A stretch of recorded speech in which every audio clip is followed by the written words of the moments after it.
Welcome to Low Budget Movie Reviews with Clarence. Thank you for tuning in. Now, I'm a huge fan of horror, thriller type movies, even the more extreme, twisted stuff.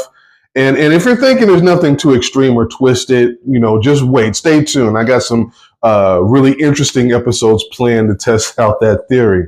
But today I have a thriller short someone told me about called The Strange Thing About the Johnsons. Now, I was told to go into this with as little information as possible, so I didn't want to read too much about it or anything. All I knew is that it was categorized as a psychological thriller, and it was really messed up.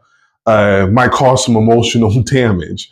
Let's see if I get triggered at all. I mean, it's about 30 minutes long, and it's readily available on YouTube. How bad could it really be? Well, let me give you the setup. We see this father, he accidentally walks in on his son. And he's doing what kids that age like to do. I think it's like 12 or 13 or something at this point. Now, he does come back in. He does apologize, tells me he should have knocked, tells everyone actually does this from time to time and not to feel weird about it.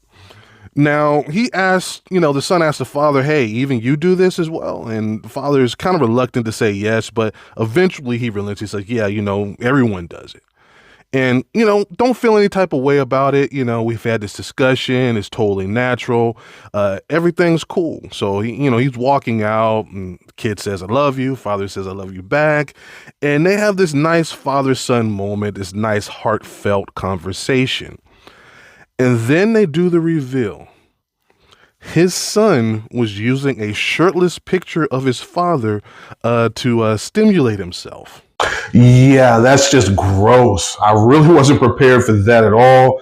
They kind of dive into the opening credits at that point, and I recover from my disgust a little bit. Now I'm thinking, okay, he's gay, he likes boys. Maybe this is the only picture he had lying around at the time. Yeah, I know it doesn't make sense, but I'm trying to give this kid the benefit of the doubt. I don't want to believe this kid has the hots for his father.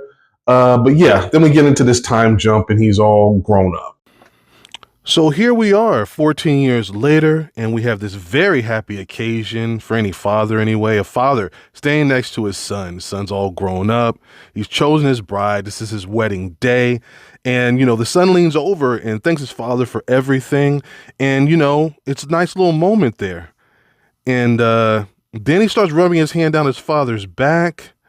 And yeah. Now you can see on the father's face, his expression, this isn't something he wants, and worse yet, it seems like it's normal, like he has to put up with this kind of abuse all the time. Now I got a lot of questions. I mean, how long has this been going on?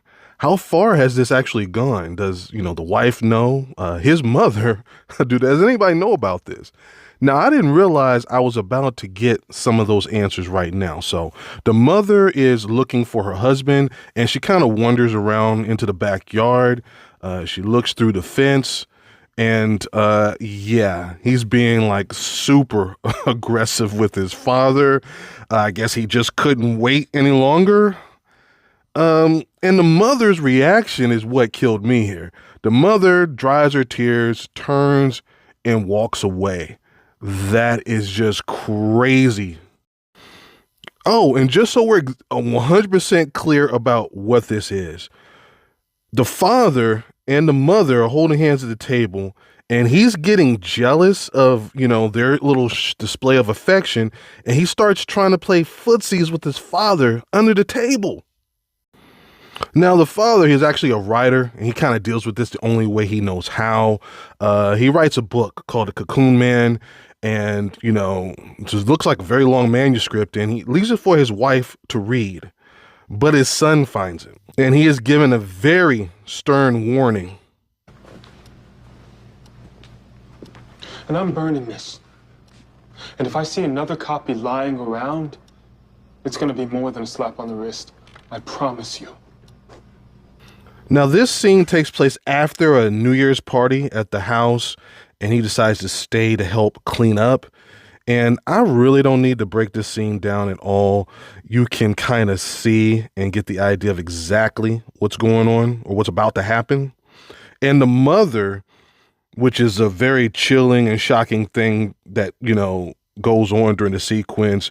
There's a lot of screaming and things in the background, and she reaches over to turn up the TV to not run and go help her husband. I mean, he has no regard and just clearly just out in the open about abusing his father.